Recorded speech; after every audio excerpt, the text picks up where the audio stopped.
Can I give you a warm welcome? It's good for us to meet together to worship God. If you are a visitor here, welcome. I think what we do is not all that complicated, but if you've got any questions or comments afterwards, please feel free to make them. God's word says this: "Sing joyfully to the Lord, you righteous. It is fitting for the upright to praise him. May those who delight in his righteousness shout for joy and gladness. May they always say, 'The Lord be exalted, who delights in the well-being of his servant.'" So we are doing a series of 3 services in the morning on the meaning of the incarnation, Jesus coming into the world, and so we're going to start with one of my favorite carols. And by the way, if any of you has a favorite carol, let me know, and we'll see what we can do, if it's sound and tuneful. But this is a beautiful carol, O Come, Emmanuel. Let's stand and sing this to God's praise.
Satan's tyranny, from depths of hell thy people save, and give them victory o'er the grave.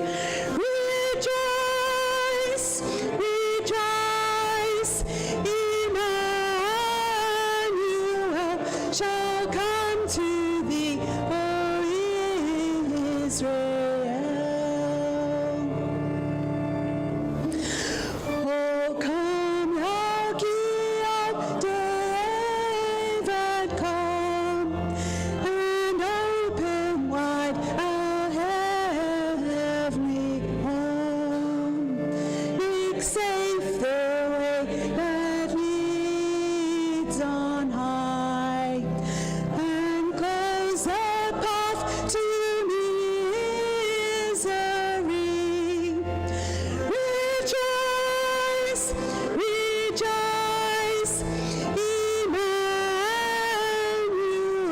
shall come to thee, O Israel.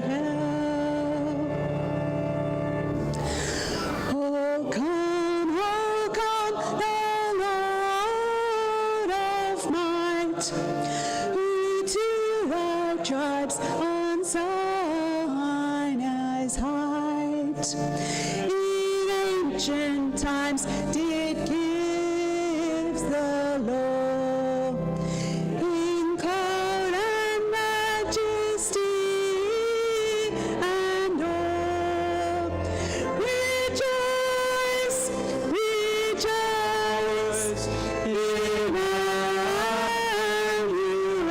Shall come to thee, O Israel.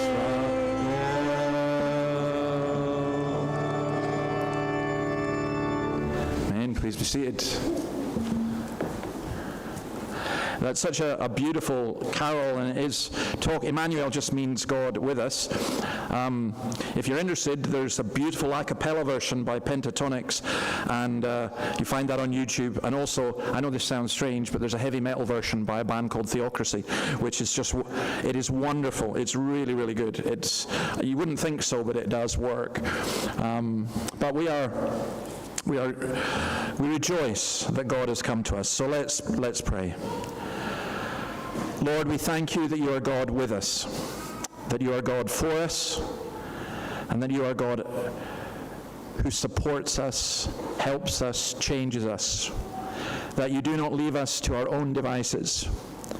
We pray, O Lord, that we would come to you with humility.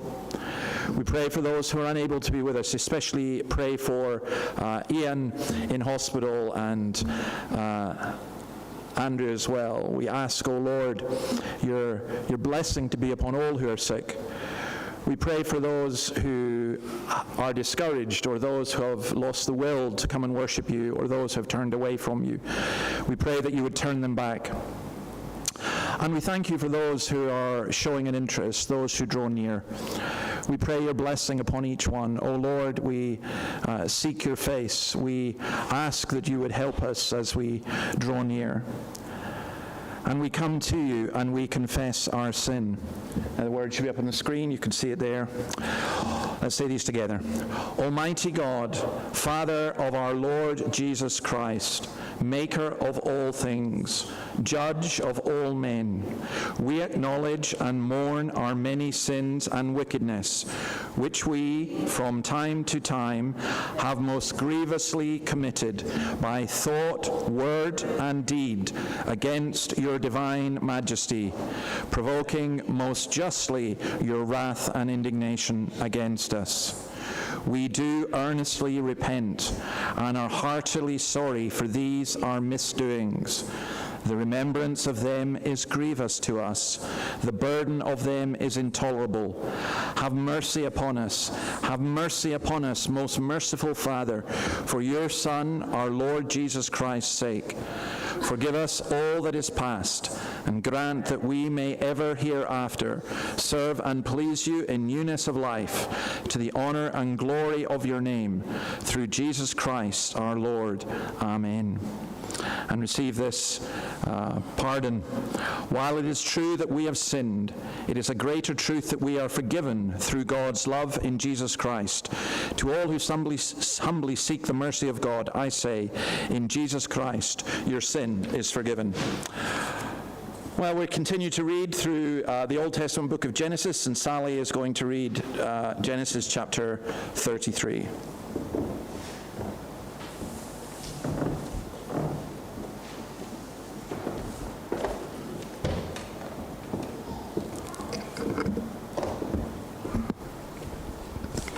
It's Genesis 33, and you'll find it on page 33 in the Pew Bibles.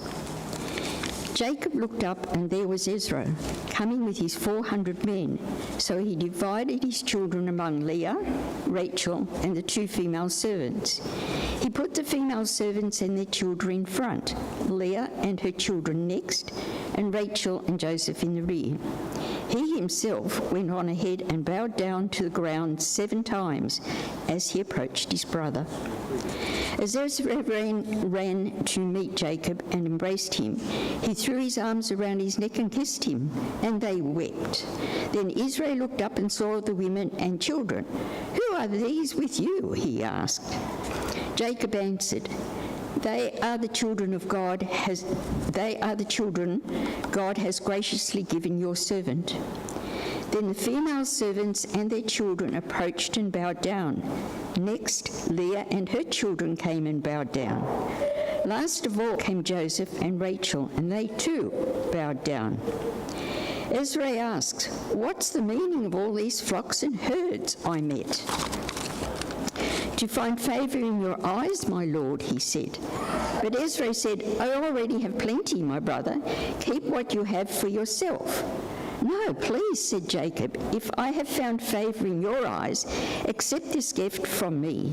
For to see your face is like seeing the face of God, now that you have received me favorably.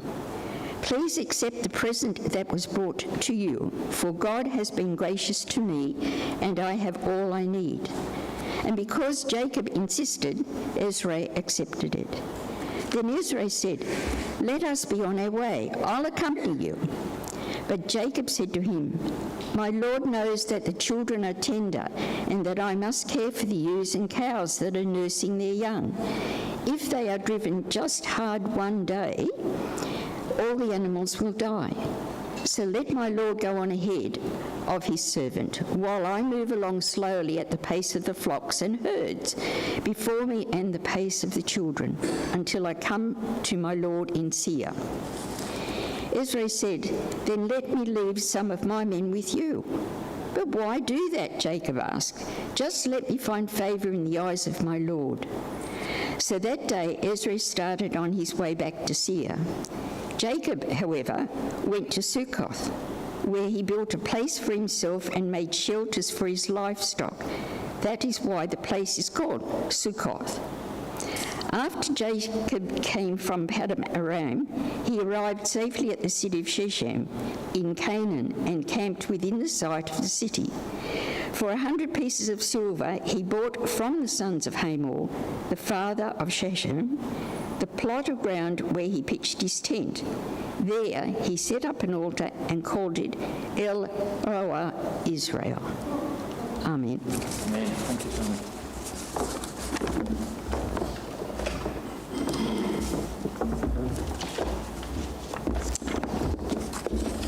Okay, we're going to sing another carol, the carol that's known as the Gaelic carol, actually, but we'll sing it in English, Child in the Manger. Let's stand and sing this to God's praise.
A beautiful tune and song. Of course, some of you will recognize the tune from Morning is Broken, Cat Stevens did, but it was originally a Scottish Gaelic tune with those words.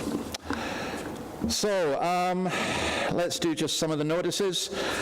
If you are a visitor, or even if you're not, you're welcome to fill out this card and leave it in the box there if you wish. This evening, Alive at 5, we're looking at a life worth living, and we're looking at the great verses from Ecclesiastes chapter 3, particularly about beauty and eternity and how there's a time for everything. Then during the week, the prayer and praise will not be on Wednesday. It won't be starting again until the new year, but we do have Julie's funeral at 11 o'clock. So if you can attend that, please do so, and please do pray for it. I think, our country of the week is Romania. Do we have a slide for that? Yes, we do. 19 million people, 238,397 square kilometers, 84% Christian, at least nominally, with the vast majority of that being Romanian Orthodox There are 18,000 Romanians in Australia. Now, Romania in particular this week, because a most extraordinary thing has happened. They had a presidential election, and the man who was ahead in it, the Supreme Court has cancelled it because they say of Russian interference, and even his opponent is astonished at this. And again, it's another country where there is instability, and we need to pray for that and pray for the church in Romania. There have been some great Romanian Christians, not least amongst Romania's Baptists, and of course Romania's great dictator Ceausescu was brought down by a Romanian Orthodox priest who refused to bow to him, and that resulted in a revolution. So let's pray for the country of Romania. Lord, we thank you for your sovereignty over all nations. We thank you for Romania, and thank you that the gospel came to that country so very early. And we thank you that since the first century there have been people there who believe in you and who trust you. We know that many times your church has gone astray, sometimes tied up with nationalism, sometimes turning away from your word. But there have always been those who are faithful to you. And we bless you for that. We bless you for the faithful witness when, in communist times, when so many were killed. We bless you, O Lord, for those today who continue to bear witness to you. And we pray for that nation with all its troubles politically and elsewhere. It seems to us as though the nations are being shaken, and may it be, O Lord, that as they are being shaken, they would turn to you. We pray for any Romanians who are in this country. May they be welcomed, may they be shown hospitality by those who are your people, and may, O Lord, many of them come to know you. We pray for those who already know you, that they may be a blessing to your church in this place. We ask this in your name. Amen. Okay, let me come up and see my friends at the back.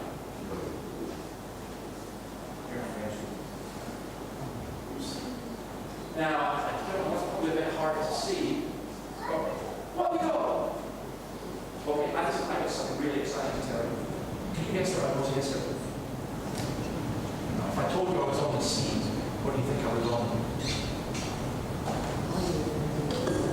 Beach, no? What do you want? Well, if you're going on the sea, you don't want to drown. What do you want? Not a car, not a train. What is it? Boat. Have you ever been on a boat? Yeah, been on a boat. It's great. We were on a boat. But I tell you, when it goes really fast and it hits the waves, what does it do? It jumps. That's quite scary. But we saw some creatures in the sea. What do you think you could see in the sea? You went out off the beach off there. We could see a whale, some dolphins, and they followed us. Yeah. Have you ever seen dolphins? Dolphins they were alive, yeah. They were alive. They were following us. They were going out of the boat and they were playing with us, I think. They were wonderful. And it was beautiful. And then when you look from the sea onto the land, you see how beautiful it is. So we can see the beaches, we can see, we saw all of those. And so, we see up there at God's creation. What is the word of creation? Creation just means that God made it all and He keeps it all. So when you go out to sea, you see how big the ocean is. God made it all. Like this year, you've got a jigsaw with a rainbow. God made the rainbow. And when you put the jigsaw together with all the different bits, it makes a really nice picture. But God has taken all the different bits, all the things in the universe, and He's made this wonderful creation. And we remember it for that, and we can learn about it through the creation. So, guys, good to see you. Enjoy your jigsaw. Nice to see you. Yes, and shoes. Yeah, God made everything so we can have shoes. Your shoes are nicer than mine. Okay. And you can see up there, that's the creation. Those are, believe it or not, that's just two of my photos, which I don't usually take in photos, but that's down at Dundee Beach. And it is stunning. And it reminds you, it does remind us of the Creator.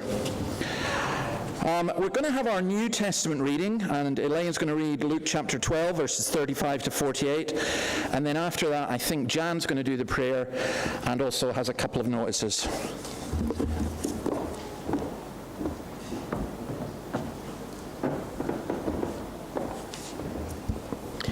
Good morning.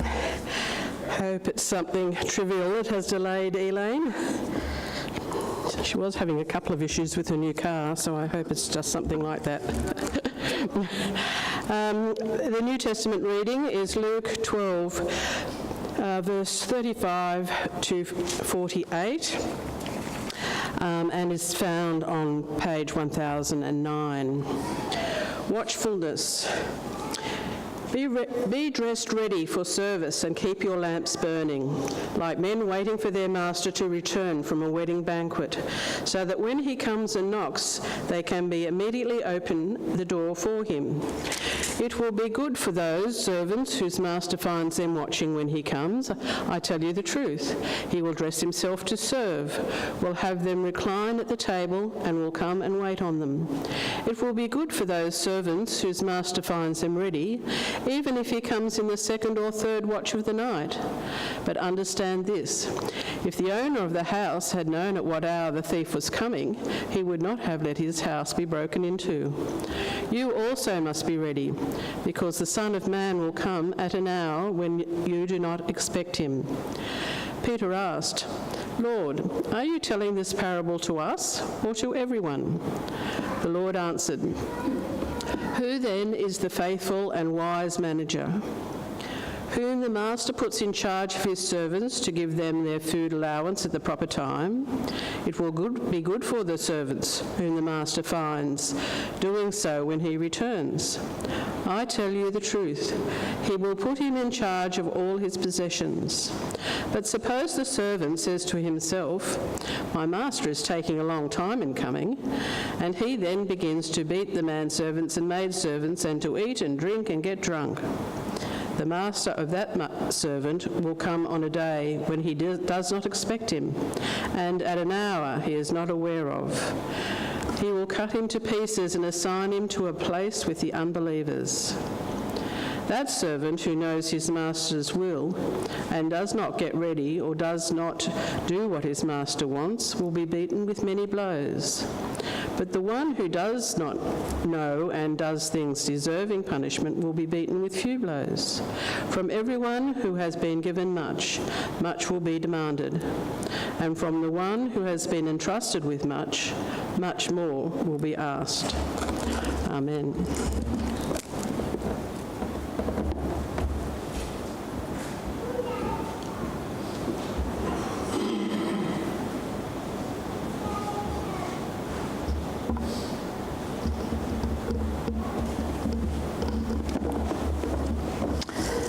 Everybody. I just have a couple of notices. I just want to thank all the ladies that came to the morning tea yesterday at Two Hands. It was great. It was a really good time of fellowship and chatting and friendship, and I think everyone enjoyed themselves. So thank you for those ladies who came along. On Christmas Day, we usually have a lunch in the hall, and if anyone is interested in coming to our lunch on Christmas Day, can you please put your name down on a sign-on sheet in the hall at morning tea? And we usually have it for people who don't have any family or aren't going anywhere for lunch. So if you'd like to come along, feel free, and we just ask everyone to write down what they would like to bring. And also, Bev has a notice that she has a ticket to Handel's Messiah for this afternoon. So if anyone would like to come and have never seen it before or would just like to come along and see it, see Bev afterwards, and she has a ticket there, and you can talk to her about that. Thank you. Now, let's pray. Psalm 97, verse 11. Light shines on the righteous and joy on the upright of heart. Rejoice in the Lord, you who are righteous, and praise his holy name. Let's pray. Dear Heavenly Father, yes, we praise your holy name. you who are worthy. We come before you and rejoice. You are the God of all mercy and grace. Please have mercy on us and hear our cry as we repent of our transgressions. Forgive us, Lord God, and accept your people into fellowship with you, so that we may live in your presence. I pray for our congregation that we may live holy and just lives, following your commands and precepts. Help us to walk in your ways, that we may always uphold your truth and righteousness. Dear Lord, we uphold all members of our congregation who are ill or infirmed. We pray for Ian Stewart as he is treated in hospital. Please give him comfort and peace. I pray for those members of our church who are now residing in nursing homes and can no longer attend our services. I thank you for today's technology so these faithful believers can watch online and still feel part of our congregation. Dear Lord, I thank you for any visitors attending our church today. May they feel welcomed, and may your Holy Spirit be with them as they join with us in worshiping you. Thank you also for the wonderful fellowship that has been experienced by those people attending our praise and worship gatherings being held here on a Wednesday morning. May you always be glorified in this place by your people. Dear God, thank you for answering many prayers for the provision of our brother Terry, for his accommodation here in Newcastle.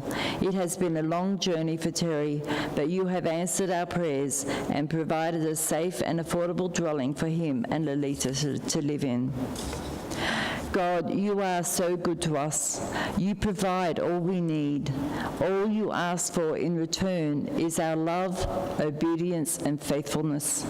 Praise be to you.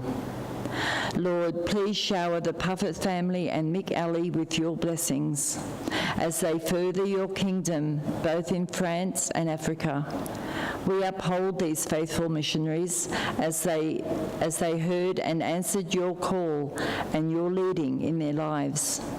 Keep them safe and in good health so they may work for you into the future and help build your kingdom on earth. Dear Lord, I pray for David and Annabelle. The devil is prowling around seeking whom to devour. I ask for your protection over them. Please, Lord, keep them healthy, and may any plans of the devil be thwarted. I pray for your armor to cover them both and keep them under your wings. Lord, may you bring revival to Scots Kirk Church and help us always to be united as one body for Jesus' sake. I pray this in the mighty name of Jesus and in the power of the Holy Spirit. Amen.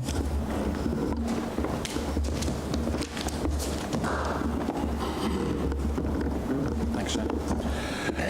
Now we're going to sing part of Psalm 110, which is a psalm that's quoted most often in the New Testament about Jesus. There's a line in it about Jesus being a priest in the order of Melchizedek, and Melchizedek's this strange character in the Old Testament who Hebrews tells us was almost without beginning and without end, and he's a forerunner almost of Christ. So that's what that is saying. So let's stand and sing Psalm 110, verses 1 to 4.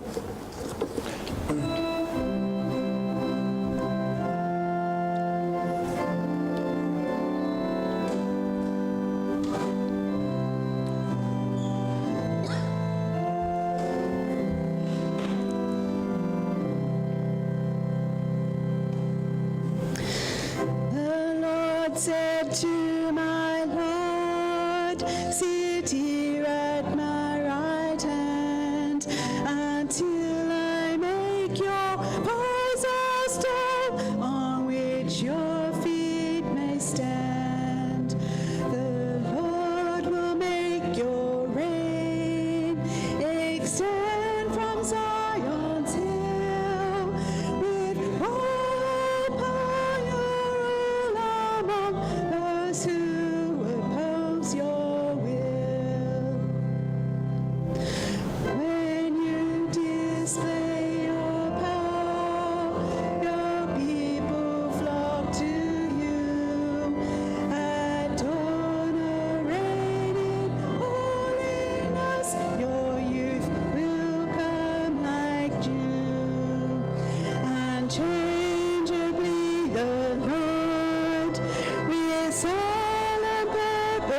tall.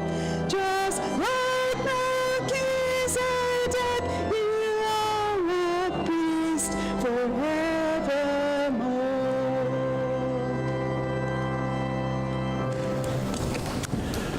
Okay, let's turn to God's Word, and we're going to go to the book of Colossians, chapter 1. And it's Paul's great declaration of who Jesus is. And I won't read it except as we go along, because it's a very deep and profound passage. But I do want to ask what we're doing here. You know, I ask myself, what am I doing here? And I don't mean what are we doing here on this earth, or even what are we doing here in Newcastle. I mean, what are we doing here in the church? Why do we come? In preaching God's word, what are we trying to do? Are we seeking to gain new information? Are we seeking to be entertained? I think the way I would describe it is this way. You can learn about something, and you can participate in something. So imagine if this was a restaurant. I know this is going to take some imagination, and I was a chef, and I'm teaching you about cooking this wonderful dish, and I would have all the ingredients up on a table here, and I would show you how it was done. You know, you watch these cooking programs. I kind of never really understood why people would watch a cooking program, but I must admit they are quite fascinating. But imagine if all I did was describe how the thing was made, show you how it was made, but you never eat it. What good does that do? You know, it's like you can watch a sermon on TV, but unless you taste and see that God is good, you're so limited.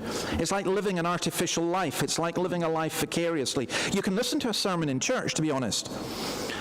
And to be honest, it can go in one ear and out of the other if it even gets that far. Now, what we're going to look at today, for me, is incredibly rich in lots of ways. The point about being a Christian is not that you learn about Christ, but that in the New Testament terms, particularly as Paul uses it, you are in Christ. And so today we're going to look at who that Christ is, because that is the purpose of us being here. It's to learn about Jesus. And as we go to Christmas, I think one of the problems that a lot of pastors have is that they think, here we go, Christmas again. I've done Christmas services for 20, 30, 40 years. There's nothing new. And I think congregations think like that as well. And I think that's such a shame, because I think we've all got a whole lot more to learn. So I hope you get as much out of this as I got out of preparing it. Now, the great Baptist preacher C.H. Spurgeon once said this: "There is more of God's glory and majesty to be seen in the manger and the cross than in the sparkling stars above, the rolling deep below, the towering mountain, the teeming valleys, the abodes of life, or the abyss of death. Let us then give ourselves up to holy wonder, such as will produce gratitude, worship, love, and confidence, as we think of that great mystery of godliness, God manifest in the flesh." So, let's go to Colossians 1, verse 15. "The Son is the image of the invisible God, the firstborn over all creation." And let's stop there. What does God look like? And if he's invisible, how can we see him? I remember as a child, actually, I don't know, maybe, well, different children have different minds, different adults have different minds, different ways of thinking. And I remember hearing the hymn, "Immortal, Invisible, God Only Wise," and then being told that we can see God. And I thought, well, if he's invisible, how can you see him? That's it seemed to me it's just kind of a logical thing. And here's the problem. Human beings then say, well, we can make an image of God so that we can see him. But if we try and make an image of God, we end up defacing it. We end up making an image that is not real and that is not true. Any image we make is imperfect. So how do we see God? Well, we're told here, the Son is the image of the invisible God. Look at Christ and you will see what God is like. Jesus said, John 14, verse 9, "Don't you know me, Philip, even after being among you such a long time? Anyone who's seen me has seen the Father. How can you say, 'Show us the Father'?" It's like if you've got a coin. I haven't seen this yet, but King Charles, his image will be on it. And Caesar's image was on the Roman coins. And Jesus is saying, you want to know what God is like, then you look at me. And that is hugely important, and it is hugely significant. And it's why it's so difficult for people who come from other faiths to understand what God is like. And I know that to many people that sounds insulting and intolerant, but it's not. You want to know what God is like, you look at Christ. Christ is the perfect representation of God. Now, perhaps the clearest statement of that is in the book of Hebrews. Chapter 1, "In the past, God spoke to our ancestors through the prophets at many times and in various ways, but in these last days he has spoken to us by his Son, whom he appointed heir of all things, and through whom also he made the universe." And then this, "The Son is the radiance of God's glory and the exact representation of his being, sustaining all things by his powerful word." A child shows a likeness to their parent, don't they? You will, you can look at someone and you say, "Oh, they're the spitting image." I mean, maybe as a child you don't like to think that you look like your parents. All three of my children look like their mother. You can tell that, they're just, that's it. You can't tell anything about them being connected to me, but they are. But you can often see that in a child, that they're the image. I remember seeing a little boy once and talking to him, and instead of talking about a ball, he talked about a spherical object. And I just thought, that's incredible. And then I realized he was just copying his dad, who was very geeky and used lots of big words when he could have used small ones, and the boy was just an image of his father. Well, here we're told that Jesus is the perfect image of God. We know that Adam and Eve were made in the image of God, Genesis 1:26. So God created man in his own image. In the image of God he created him. Male and female he created them. It's funny, I had someone this week call me a heretic because I said that all human beings were equal. And they said, "How dare you say that? You're a heretic. You shouldn't be a Presbyterian minister. This is heresy." Well, how is it heresy? Because all human beings are made in the image of God. Being equal doesn't mean we're all the same. Of course, there are differences between us. But male and female, and that's why, by the way, male and female is so important in our culture and in our context and defending that, because that's the image of God. We can learn about God from man, actually, as well. So God is personal.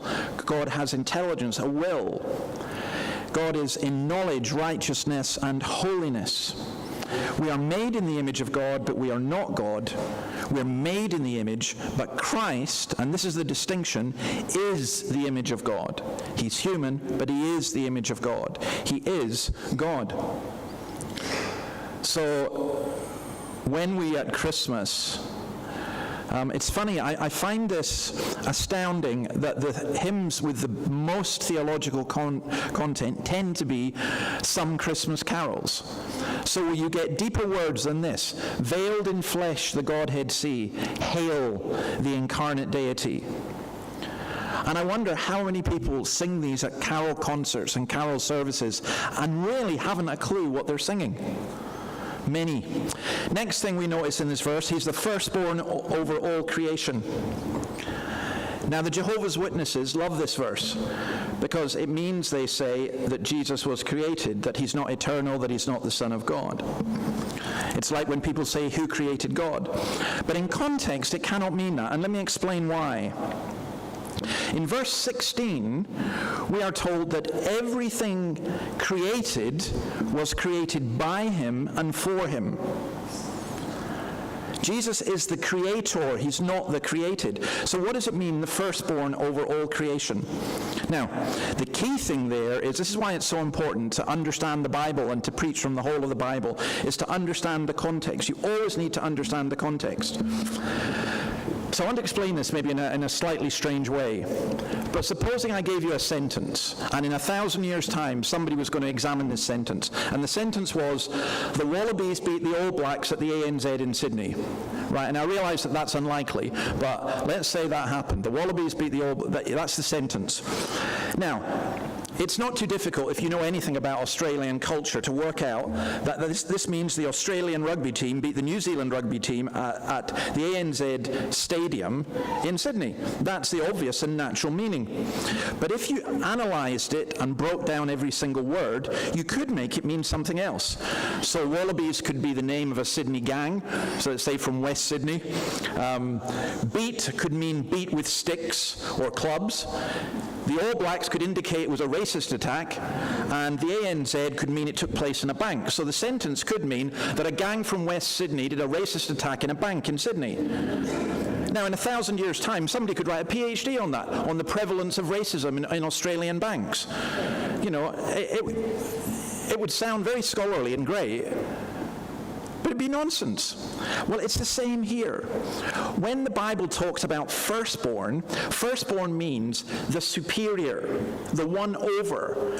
Don't literally go and say, that's not what it means. It's not the word for first created, but the word indicating superiority. In Near Eastern culture, the firstborn had precedence. So, for example, Genesis 49:3, Reuben, you are my firstborn, my might, the first sign of my strength, excelling in honor, excelling in power. Or Paul does the same thing in Romans 8:29, for those God foreknew, he also predestined to be conformed to the image of his Son, that he might be the firstborn among many brothers and sisters. So all that this is saying is, Jesus is the one who is the image of the invisible God, and Jesus is the one who has precedence or superiority over everything and everyone. And then we go on to verse 16. For in him all things were created, things in heaven and on earth, visible and invisible, whether thrones or powers or rulers or authorities, all things have been created through him and for him. Why does everything exist? John 1:3 says this, through him all things were made. Without him nothing was made that has been made. Everything, from the smallest atom on earth to the largest galaxy in the universe. Christ is the creator, not just of the visible world, but of the invisible world. Now, sometimes we need to get out of ourselves to see that. Sometimes we confine ourselves to our own small rooms, our own small circumstances, and we need to get and to see the extraordinary beauty. So as I say, you can go for a bushwalk, you can go down to the beach, you can see the flowers or the birds, or do what we did yesterday, take a boat trip from Newcastle down to Caves Beach. And the thing that's struck me about that almost more than anything was just the extraordinary variety and beauty and diversity and grandeur in nature, and we were only on the fringe of the Pacific Ocean. I mean, I have a kind of catastrophic way of thinking. You know, I think, what if the boat sinks? Could I make it to shore? No, I doubt it. You know, and especially, but then I thought the other way. Imagine what it would be like to have to cross the sea to America, the whole Pacific. It's just the extent and the depth and the variety. I read somewhere that it's possible that up to 90% of the creatures in the sea we haven't yet identified. And it's extraordinary. There's so much. And here we are told that Jesus is the agent of creation. He's the architect and the designer and the builder. So when we talk about Jesus in the manger, we need to remember who we are talking about. We're talking about the one who created all things, himself becoming part of the creation. Christ is the architect, the designer, and the builder, but the concept of intelligent design does not go far enough. In Jesus, the babe in the manger meets, if you like, the designer, the one through whom everything has been made, including you, including all people. I mean, we're going to look at this tonight to some degree more, but you can believe, if you like, in your life that you're a random accident that just happened, or you believe that you're created in the image of God and created by God. And when you realize that, it is quite astonishing. But also, it goes even further. You see the depth which it goes here. All things have been created through him and for him. Now, when it says that itself is an extraordinary thing. Why do you exist? Why do I exist? Sometimes we might think that. Sometimes we might think, why am I here on this earth? There's a song by the Proclaimers called Sunshine on Leith. Listen to it. It's thoroughly miserable and totally wonderful. Why am I worth, one of the lines goes, my room on this earth? I'm just nothing. That's what people can think. And maybe in a secularist worldview, that makes sense. But in a Christian worldview, it doesn't make sense. Why do I exist? Why does everything exist? Does it exist for the good of mankind? Why does everything exist? No, what it says here, it exists for Jesus. What's the purpose of things? What is it for? It's for Jesus. Whether you look at the creation through a microscope or a telescope, it should lead you to praise Jesus. Glory comes to him, not just... Well, it comes to him alone, not to a series of angelic emanations, not to impersonal Mother Nature, and not to an impersonal atheistic principle of evolution. I still love, I've said this so many times, you'd be fed up of it, but I just love the idea that in Darwin, people go to that famous beach, watch the sun go down and applaud. Who are they applauding? Who are they thanking? It all exists for Christ, not for us. And not for itself. Verse 17, he's the sustainer. He is before all things, and in him all things hold together. What keeps everything together? That's actually a really important question. We may assume, a child assumes everything's solid, everything's great. Now, I don't know if any of you were around, I know some of you were around. I don't know if any of you actually experienced the earthquake that occurred here decades ago. But I cannot imagine being in this church and having the ground open up. That shakes every single foundation. Annabelle and I were reading this morning in Isaiah about the Lord shakes the earth, the Lord splits open the earth. We think the world is stable. We think that things are this way and they should remain this way, and often we have an attitude of mind which, if something doesn't work out, we want someone to blame. But what if things are not stable? What if the only thing that keeps things together is Christ? Because that's what this says. Everything, in him, all things hold together. If you like, Jesus is the glue for the whole universe. And when people want to reject Christ and say they want a universe and a life without Christ, what they're saying is, I don't want anything that can hold it all together, can hold me together, can hold the universe together. He's the one who sustains everything. He is before all things. You know, in John 8:58, Jesus says this, I tell you the truth, before Abraham was born, I am. Now, let me try and explain it this way. Is life random? Is it chaotic? You know, if things just happen, you just go, oh, well, that's the way it is. You can go to two extremes here. You can say that everything that happens because God is moving it around like pieces on a chessboard. So, for example, this week our windscreen was cracked. Do I go, okay, that God threw a stone at my windscreen? Or God is trying to, what is the meaning of the cracked windscreen? Or whatever. Or I can believe that everything is just chaos, that there's nothing you can do. You get cancer, it's chaos. You get cracked windscreen, it's just because it's chaos. The world seems to be falling apart. That's because it is falling apart. It's all chaos. But actually, no. What this is telling us is things are intermeshed. It's like the back of a weaving or an airport with the planes all going back and forward, but there is a controller.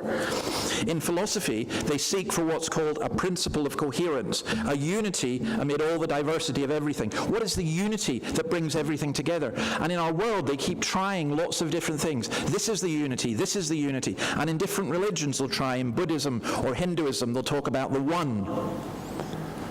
But what is the principle that holds it all together? Well, here we are told that it is Christ.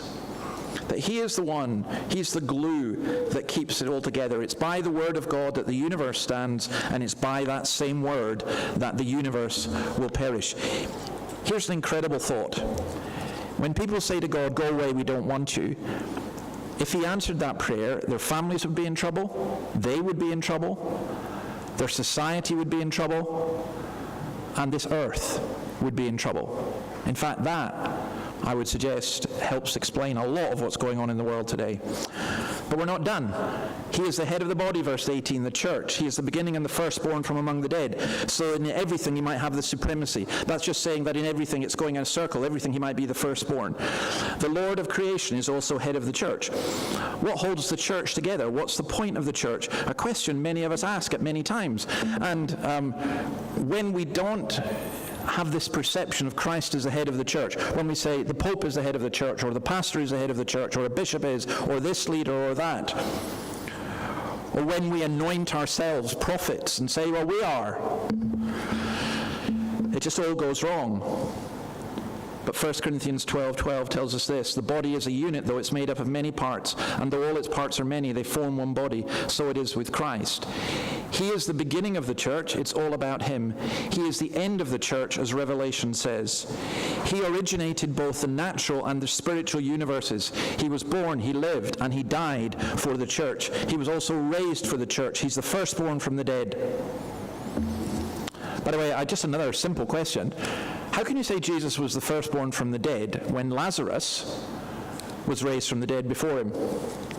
Well, the answer is that Jesus, again, is the supremacy. And when Lazarus was raised, he was raised corruptible. In other words, he died again. When Jesus was raised, he was raised incorruptible. He could not die. And every believer, that is also true of every believer. Our resurrection is guaranteed in his resurrection. So again, you've got the child in the manger, who's the one who not only created all things, for whom all things exist, who sustains all things, but he's the head of the church. And I find it quite pathetic that sometimes at Christmas services you get clergy who are giving the impression that somehow it's pathetic, puny, tiny little Jesus, and isn't he lovely? And like singing a Stevie Wonder song or something, isn't he wonderful? And don't seem to be recognizing that he is alive and he is the head of the church. It's an organic relationship. The church shares his life. The head also controls the limbs. It's a grotesque image, but if you were headless, none of you would work. And the church doesn't work without Christ. True unity comes from allegiance and obedience to the head. Christ is the supremacy. Christ is the Lord. And still we're not done. The child in the manger, verse 6, he is the fullness of God. For God was pleased, verse 19, to have all his fullness dwell in him. All the fullness of God, that means the completion and the totality. It was used in classical Greek of the city being full, or the complement of the ship being made up. In the Gospels it's used of the whole being filled by the patch. And what's being said here is in Christ the fullness of the deity lives. He's not just specially endowed with the Holy Spirit, but is the dwelling place of the very essence of God. Now Notre Dame has just been rebuilt, and it's extraordinarily beautiful, and kings of the earth have gone there to celebrate at one level. And you know what I think? I think there's an enormous danger that they forget it's not about Notre Dame and the building and the cathedral, that actually Christ is the reason for the church, and the humblest believer in the tiniest suburb of Newcastle has a cathedral which is way beyond Notre Dame. It's not to say it's not a beautiful building. It's not to say even that it doesn't glorify God. But I think there's an enormous danger that sometimes we let the grandeur of a building take away from the beauty of Christ. So someone comes in here, they look around and say, oh, nice stained glass windows. And they think, this is lovely. But if you don't see Christ, they could end up actually being a distraction, taking you away from Christ. He dwells, taking up residence. That's what the incarnation is. The shepherds, the angels, and the wise men worship. Why? Because God had come to dwell amongst his people. God is Emmanuel with us. So back in John chapter 1, verse 14, the Word became flesh and made his dwelling among us. We've seen his glory, the glory of the one and only Son, who came from the Father, full of grace and truth. John testified concerning him. He cried out, saying, "This is the one I spoke about when I said, he who comes after me has surpassed me, because he was before me." Out of his fullness we have all received grace upon grace, or in place of grace already given. The Word became flesh and dwelt amongst us. We have seen his glory, the glory of the one and only Son who came from the Father, full of grace and truth. I sometimes think we reduce Christmas to a nativity scene, which is cute shepherds and angels and children playing Mary and Joseph. And somehow we've turned the glory of the incarnation, at which angels sang, into a Noah's Ark type children's story, a cartoon almost. And I'm not saying again that it's wrong to have a nativity, but I'm saying we need to be really careful that that image doesn't so invest itself within us that we miss the grandeur of it. Jesus testified, out of his fullness we've all received grace in place of grace. And then lastly, he's the reconciler. And through him to reconcile to himself all things, whether things on earth or things in heaven, by making peace through his blood shed on the cross.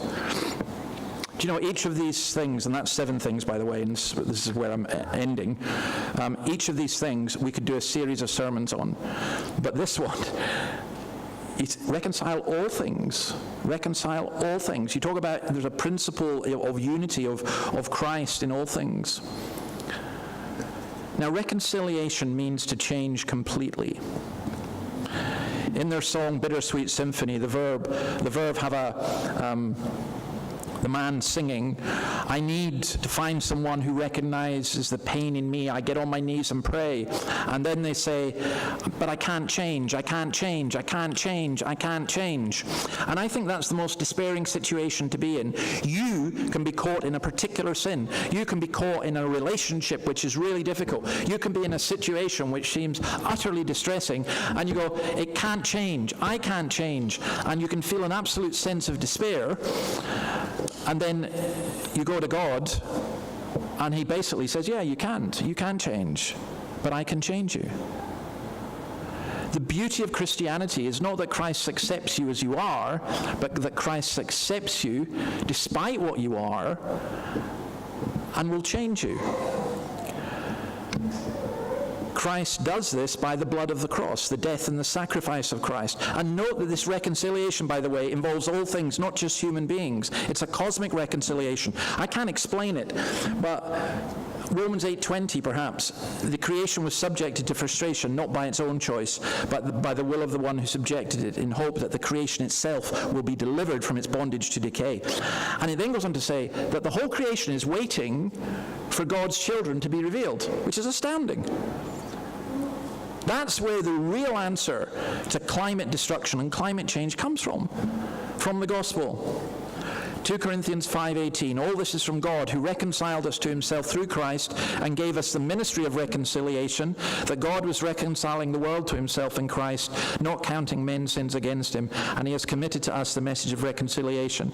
We are therefore Christ's ambassadors, as though God were making his appeal through us. We implore you on Christ's behalf, be reconciled to God. There isn't a single one of your family relationships. There isn't a single one of your work relationships. There isn't a single one of your past sins. There isn't a single item, group in this culture, in this context, in this city, which cannot be reconciled because of Christ.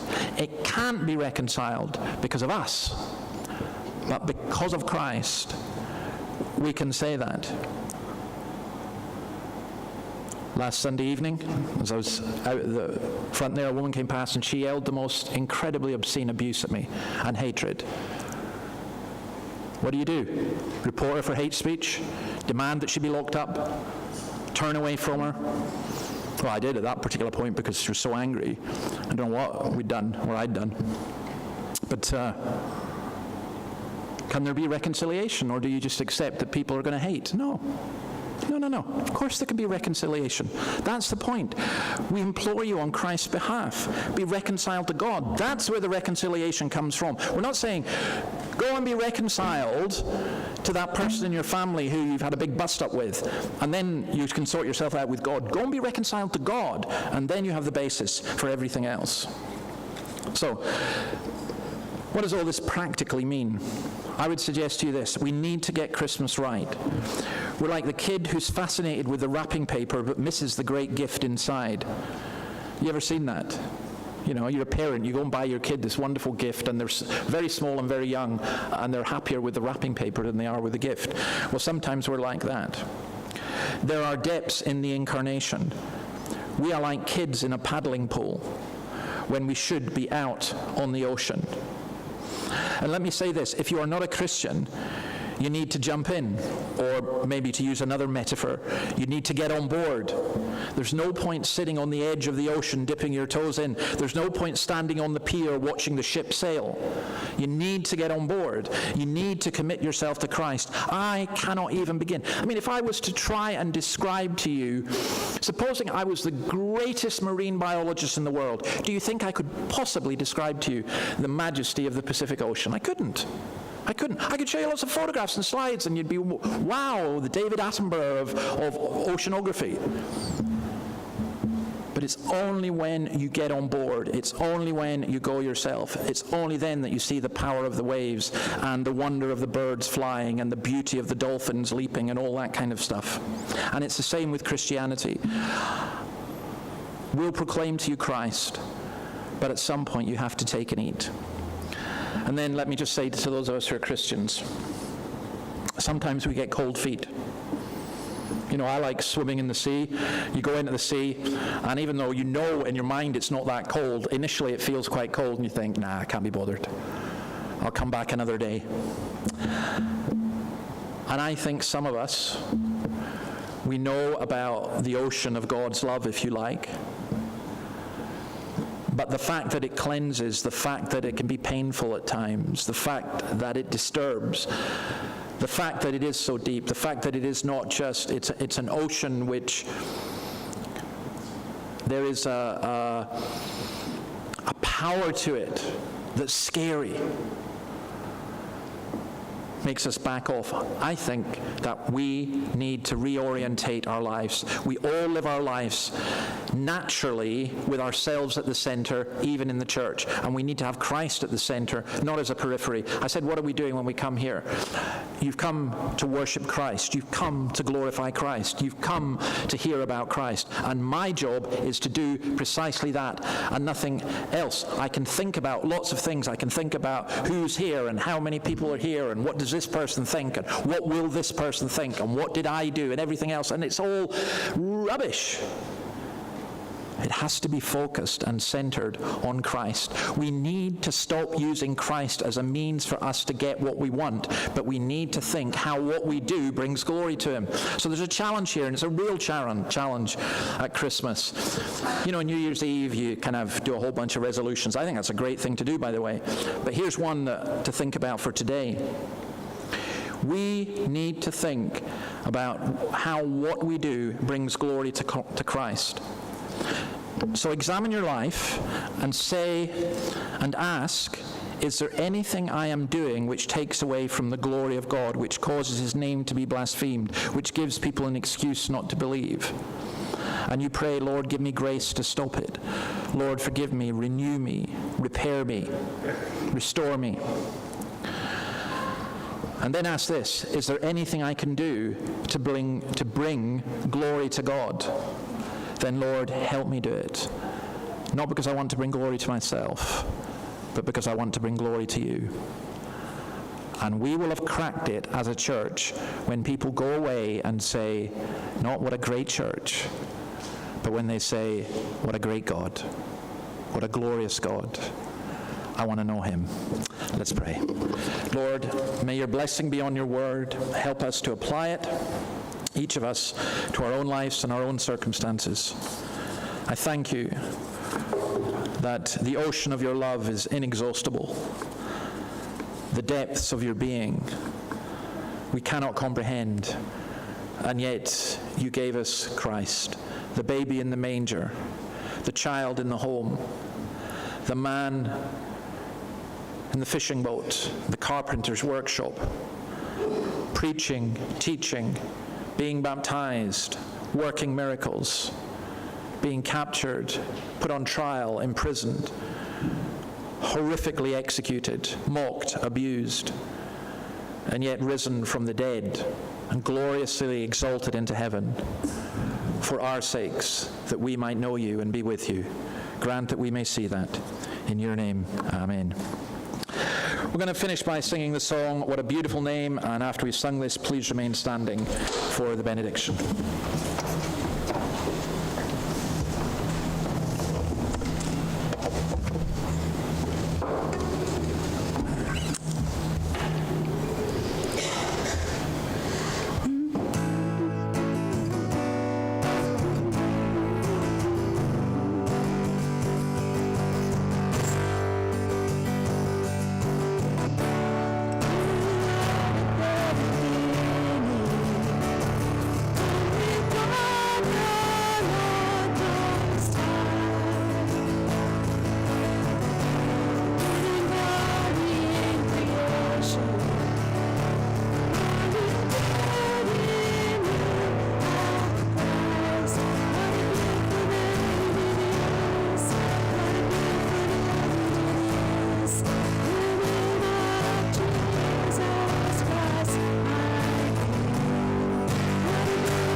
Now to him who is able to establish you by my gospel and the proclamation of Jesus Christ, according to the revelation of the mystery hidden for long ages past, but now revealed and made known through the prophetic writings, by the command of the eternal God, so that all nations might believe and obey him.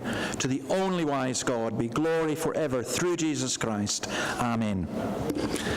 Amen. Refreshments are served through in the hall.